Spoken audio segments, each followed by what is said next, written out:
ناحیەی بالیسانە لە سنووری قەزای شەقڵاوە.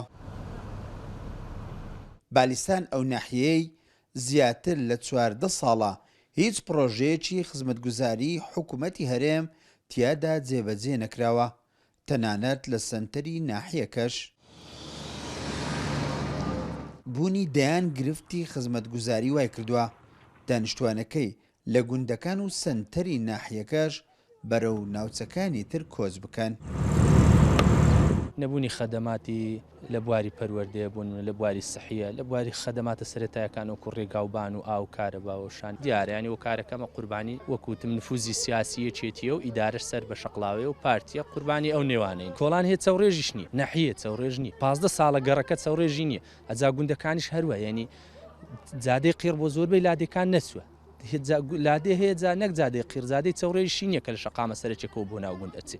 هەوڵماندی بوون و بەردەوام چوون بۆ تربیە و بەردەوام بە دوواداچوون و بە شەڕنجە مامۆستامان بۆ دابین کراوە کەواتە خوێندکار هەوڵەدا ئەو شوێنە بەجێ بێڵێ لەبەرەوەی لە بوارە زانستێکە لە بوارە پەرودێکە بە دواکەوی لە خوێندن و دواکەوی یان دابین نەکردنی مامۆستای اختصاص لەوانەیە بە هەمان شێوە و لە کەسوکاری قوتابیکە قوتابیەکانیان لەو قوتابخانانە بجێڕنەوە یاخود بچن ڕوو لە شارە گەورەکان بکەن.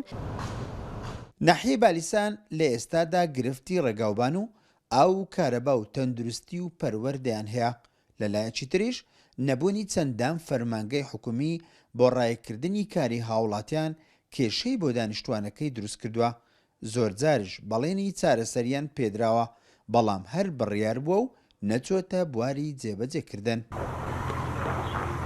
نەبوونی خزمەتگوزاریە، یعنی وەکو پێویست ئیهتیمام بە ناوچەی بالیسان نادرێ. ینی نازانم هۆکارەکان حکومەت سەبەبە، حزب سەبەبە، چونکە ئەمە با بڵێن هەڵکەوتەی جوگرافیان وایە لە ڕووی ئیداری و لە ڕووی سیاسی شتێکی جیای، ینی ئەو بازەی بە خەڵکی ئێرە خەڵکی ئەو ناوچەیەدا ینی تەسیەکە ئێمە دەبی بیدەین. لە 48 سعات 1 سعات ئاو هاتووە، ئێوە چۆن یعنی کێشە نییە. نمونە ڕێگاوبان ئێستا کە چاوڕێژ کرایت و ینی بڵێم قیرەکە هەڵکەندراوە ئێستا زۆر باشتر لەو ڕێگای کە پێشتر یعنی بەناو قیرتاو بووە. نمونە زۆربەی گوندەکان یعنی بڵێم ڕێگای مەزبوطیان نیە، ڕێگای تەواویان نییە، ینی بێگومان لە ڕووی کارەباوە بەڵێ کێشەمان زۆرە هەموو لە هەموو ڕۆکانە بە کورتی کێشە هەیە. بالیسان لە ساڵی 1999 کراوە بە ناحیە. لەو کات بە هاوکاری ئیدارەی سلێمانی ژمارەیەک فەرمانگە و دامەزراوەی حکومی لێکراوەتەوە. دوای ئەوەی خراوەتە سەر قەزای شەقڵاوە وەک پێویست گرنگی پێنەدراوە، لە بەشێکی خزمەتگوزاری گرنگ و پێویست بێبەشکراوە.